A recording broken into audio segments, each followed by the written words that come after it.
Courage doesn't always roar. Sometimes courage is the quiet voice at the end of the day saying, I will try again tomorrow. Hey guys, hope you're doing fantastic today. I'm at an open house. It is pouring down rain outside. We don't have a lot of people in here, so I figured I'd shoot a quick video for you guys to kind of go over some of my process. I know you see me on here making these calls. You hear how I'm having these conversations with people, and I wanted to go through my for sale by owner conversation, okay, so that you guys had a better understanding of the thinking behind each part of that call. And the 5 non-negotiable sentences. So really, when I first put all of this together and sat down and started making these calls, I would sit down with a blank white piece of paper with those 5 sentences written on it. And I would know, I would be kind of looking at that, glancing at that while I'm on the phone, and I would know I would need to drop those sentences in where they made sense, right? So, to get started, my opening is always the same on a for sale by owner. It's good morning or good afternoon. So good morning, my name is Shane. I'm a local real estate agent, and I see you have a property for sale by owner on Johnson Street. Is that right? Now here's the thing. You want to address a FSBO's primary objection before they get a chance to, right? It's kind of like if you're in a relationship, your husband, your wife, whatever, is mad at you, and you're sitting on the couch. You can wait for them to go stomping by 12 times and then blow up at you. Or when you see that they're mad at you, when you see that you've obviously done something to make them mad, you can say, hey honey, I can see you're mad at me. I'm sure it's my fault, what I do, right? You're putting voice to what you're seeing rather than waiting for them to put voice to their primary objection. Same thing with these for sale by owners. What is a for sale by owner's issue, right? When you accidentally call a for sale by owner, if you're circle prospecting or whatever, and you accidentally call a for sale by owner, and you say, hey, Jim, yeah, hey, my name's Shane, I'm a local real estate agent, how you doing? And they go, I'm for sale by owner, Shane, I don't need a real estate agent. Now you are at odds with that person. You're on opposite sides of the fence trying to overcome that objection, because that's what that is. My opening addresses that objection and allows me to put voice to it before they get a chance to. So again, my opening is just my first name, that I'm a realtor, I don't give all of the details, and their street name, because my opening is long. But if you get through it seamlessly, it doesn't feel long. So I go, good morning, my name's Shane, I'm a local realtor, and I see you have a property for sale by owner on Johnson Street. Is that right? Now, the first part, I kind of get through it, sort of, I don't rush through it, but I don't linger or add any kind of ups and downs to my tonality through the first part. But the second part, thing to remember is this: salespeople get shut down. Doors get shut in salespeople's faces all the time, right? We want to lean heavy on curiosity. So when I get to the end and I go, I see it's for sale by owner, is that right? Right? I add that note of curiosity into it, and it really does well for getting them to go, yeah, that's right. And I go, oh, awesome, how's that going for you? Right? Now that's not, so the opening is my non-negotiable. How's it going for you, or whatever, is not necessarily non-negotiable, but what I want to find out with that how's it going for you is how talkative they're going to be in this conversation. Now I've got my FSBO data sheet sitting right in front of me, and I'm taking notes as they're talking, because I'm going to want to use what they're telling me later. So you want to capture it, but at the same time, the purpose for that how's it going is just to see how talkative they're going to be, because they're going to give you a couple of answers, right? One, the short answer is it's going fine. And then you need to be ready to transition to the next part of the conversation, right? Or they'll say, yeah, it's going pretty good. We've had a couple of showings. We've got a person trying to get their financing straight so that they can buy it. Our sister's coming to look at it, whatever, right? Long answer, short answer. Doesn't matter which one it is. Be ready to take notes if they give you something juicy enough to take notes on. If not, that's fine too, right? Be ready for the short answer. Oh, it's going fine. Awesome. Now this is my next non-negotiable. Awesome. Well, let me ask you this. Are you open to the idea of working with the buyer's agent if the offer makes sense? Now, I want to be really clear. I do not have a buyer. So I want to phrase this in a manner where they're not thinking I'm this guy that has 20 buyers that I'm looking for houses for these 20 buyers, right? Because that, for the most part, none of us have that. Now, occasionally you might have a buyer that you're looking for a house for, but for the most part, the buyers in the pool are looking on Realtor.com, Zillow, Trulia, whatever. They're finding homes that they like, and they're calling us and asking us to set up a showing at that house. For the most part, that's how it goes. They don't know this though. So I want to be really clear. I go, are you open? This is that second non-negotiable. Are you open to the idea of working with a buyer's agent if the offer makes sense? Now, most of the time the answer I get there is sure. I mean, if it was a good offer, we would consider working with an agent. And I go, oh, makes perfect sense. But occasionally they'll say, well, do you have a buyer? Right? Because the question does generate the possibility of that being the next thing that they ask us. So if they ask that question, well, do you have a buyer? I go, no, I sure don't. I'm primarily a listing specialist. And what I more specifically specialize on is hard to sell properties, like expired properties where the last agent wasn't able to give their client a big win. I come in and figure out through my marketing and my strategies on how to give those sellers a big win, or for sale by owner properties like yourself, where maybe through nothing more than just lack of exposure, you guys aren't able to get a big win. Again, I come in, figure out a creative way to get these properties to sell. But the question is, if a buyer's agent came with a good offer, is that something you would consider, right?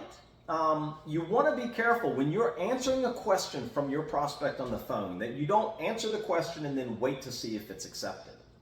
Because that's what we're accustomed to doing. So if they ask a question, we go, no, I'm primarily a listing specialist, and then we stop. And then they ask another question. Well, how often do you represent buyers? Well, if you were to find a buyer, where would it come from? Like they're now in control of the conversation, and we don't want them in control of the conversation. We want to control the conversation, but we don't want to do it in a rude or obvious way. So the way that we eliminate that is by answering the question, saying, no, I'm a listing specialist. I specialize in hard to sell listings, But I guess the question is this. If a buyer's agent were to bring you like a great offer, is that something you would consider? Right? So we've answered our question. We have assumed that they accept that answer. And then we've asked our question that they never answered to begin with. We asked it in a different way. Right? So now, most of the time at this point, they're like, yeah, sure, we would probably consider an offer if it came from an agent, if it made sense. And I go, makes perfect sense to me. Well, let me do this. Do you mind if I ask you a couple of questions about the house? Right? This is almost always an automatic, sure, go ahead. Now, I've got the Zillow listing sitting here in front of me, and I'm taking a look at it. It looks like the roof is fairly new, or it looks like a nice roof. Is that something you guys had put on, or was already pre-existing? Or you can ask, looks like this house may have had an addition put on it at some point. Did you guys do that? Have y'all done any renovations or anything like that? Or is it pretty much the way it was when you guys moved in there? Our goal here with this question is to get them to open up about the house, to start telling you stories about how fantastic the house is. Something I want y'all to remember is that for sale by owners, watch Selling Sunset and whatever program is out there about real estate agents, and they think, well, I can do that, right? I can be a salesperson. I can tell people about the house. Nobody knows more about this house than I do. I can sell this house to people for sure. So frequently when you ask one question, they'll go, yeah, well, the roof got put on back in 2021. We put 25-year shingles on it, and then we did the HVAC back in 2019. The contractor wanted to sell us a Goodman, but everybody knows Train is the best. So we paid extra to get the Train. And I don't know if you realize it, but back in 1990, when this house was built in this neighborhood, this was the model, which means it got the 2-foot bigger kitchen, it got all the granite countertops, it got the jetted tub in the bathroom. It's the best house in the neighborhood. And we raised both our girls here. Right? And fantastic house for somebody with children and all that. The park right down the street is just awesome. Like, they'll go into salesperson's mode. Now, once they get to where that's starting to wind down, what I always like to drop in with, and this isn't necessarily a non-negotiable, but it almost could be, right? Maybe in one of my later versions, this will be a non-negotiable because it's important. When they're getting done with their salesperson, I go, oh, well, what has you guys wanting to leave this place? It seems perfect for you. Or what has you guys wanting to leave this place? It looks like you put your blood, sweat, and tears in it. Or what has you guys wanting to leave this place? It seems like it's the best place for y'all and your children. Whatever the case may be, whatever they just said, what has you wanting to leave this place? X, whatever that was they just said. So by phrasing it this way, what we're doing is we're basically saying, why don't you just stay here, right? I'm here looking after your best interest. I don't care about getting a deal. Why wouldn't you just stay here? Making that statement, which is against your better interest as a real estate agent, makes them very comfortable in telling you their motivation and their timeline. So typically what I'll get is, well, yeah, we would love to stay here, but my husband just got a new job, so we have to relocate. Or our daughter is going off to college, so we're getting ready to downsize. Or we just got pregnant and we're getting ready to upsize.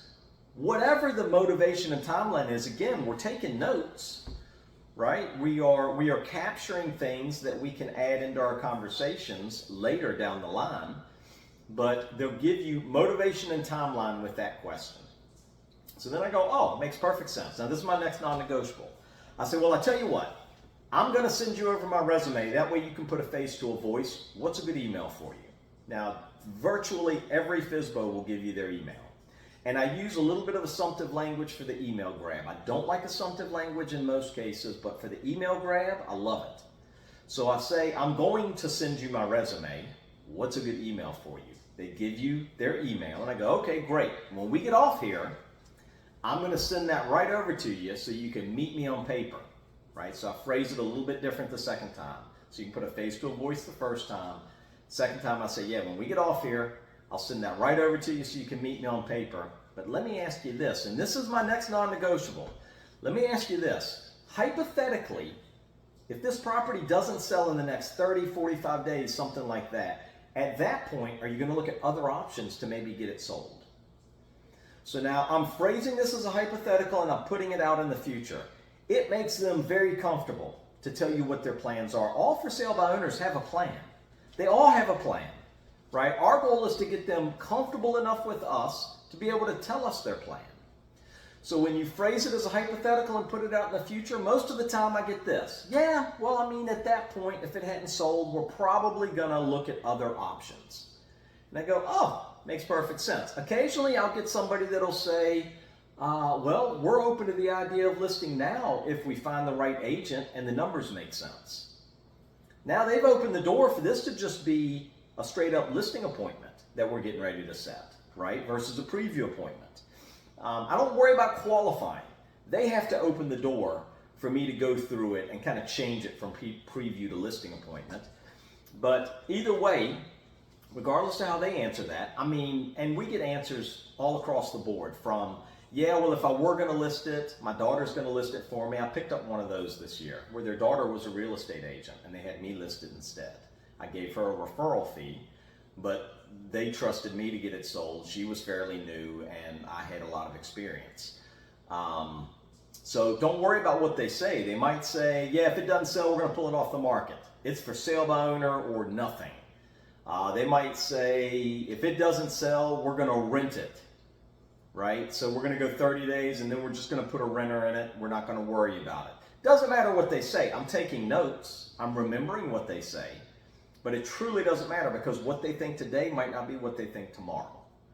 So once they give the answer, and like I say, most of the time the answer is, yeah, we'll probably explore that option in 2 months, is the standard answer I get. And I go, hey, I get it. You know, commissions are expensive.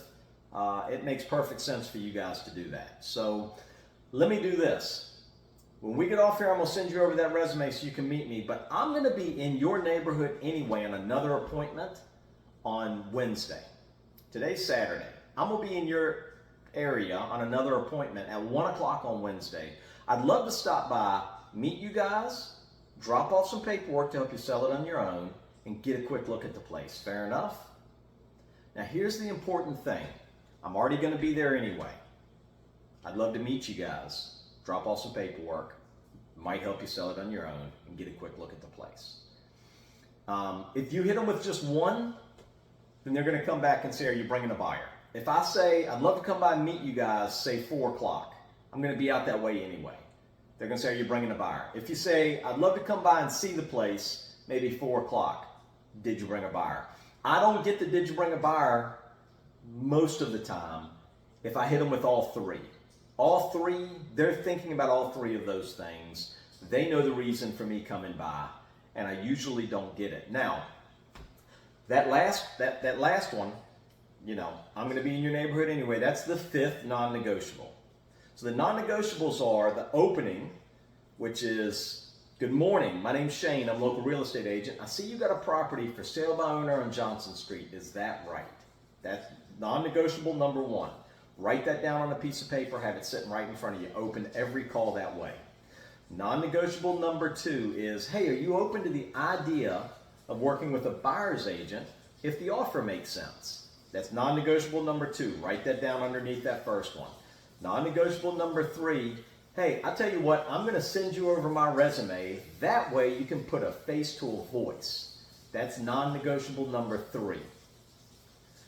Non-negotiable number 4 is, oh, okay, great. Well, I tell you what, hypothetically, if this property doesn't sell in the next 30 or 45 days, at that point, are you going to look at other options to get the property sold? That's the 4th sentence on this white piece of paper sitting right in front of you. Hypothetically, I always say it the same way. Again, heavy on curiosity, light on salesmanship. Hypothetically, if it doesn't sell in the next 30 or 45 days, at that point, are you going to look at other options to get it sold? And then the 5th non-negotiable is, hey, I get it, makes perfect sense. I tell you what, I'm going to be in your neighborhood anyway on another appointment. I always set this out 2 or 3 days. I'm going to be in your area anyway on another appointment. That appointment's at 1 o'clock.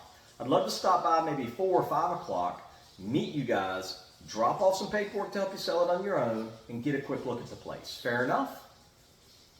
And the way the numbers consistently work for me, if I have 10 conversations, I'll set 8 appointments on the very first call. If I go on those 8 appointments, I'll pick up 1 listing on the very first appointment. Everything else goes into my follow-up plan, and I'll pick up 2 more listings over the next 45 to 60 days. So I'm consistently pulling down 3 listings for every 10 phone calls, that voice-to-voice conversations that I'm having with for sale by owners.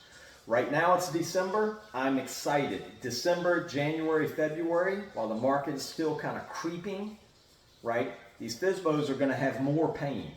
So I'm picking up as many of these things as I can before we get into, you know, March, April, May, when things really take off and stuff starts selling. So hope you guys enjoyed this video. Try it out. See how it works for you. Come into my Zoom room and I'll work with you one-on-one. I have a program where I'm working with agents one-on-one, 5 1-hour blocks, where we sit down, we put together your resume, we put together your marketing toolkit and the documents that you're going to take with you to these appointments. And then we're jumping on the calls, right? I'm actually coaching you live through these phone calls, helping you get these appointments set. And then we sit down and we go over what the preview appointment looks like, what your follow-up game is going to look like, the folder system, the whole 9 yards. So if you're interested in that, book a call on my Calendly in the description below, and we can talk about what that looks like, get you in here setting appointments right off the bat. Also, if you're considering a brokerage change, I'm looking to grow my organization here in my brokerage. We'd be more than happy to have that conversation with you as well, to kind of go over what the benefits are of making a change like that. And this is the time of the year where a lot of agents are looking at their year going, I didn't quite hit what I'd hoped to hit. Maybe I need to shake things up some, and what better way to shake things up? So again, if you're interested in that in any way, book a call on my Calendly link below in the description. We can kind of go over that as well. Hope you guys enjoyed this video. Check out my other videos where I'm making these phone calls, where I'm coaching agents through these phone calls, and let me know what you think in the comments. Have a great day, and we'll see you on the next one.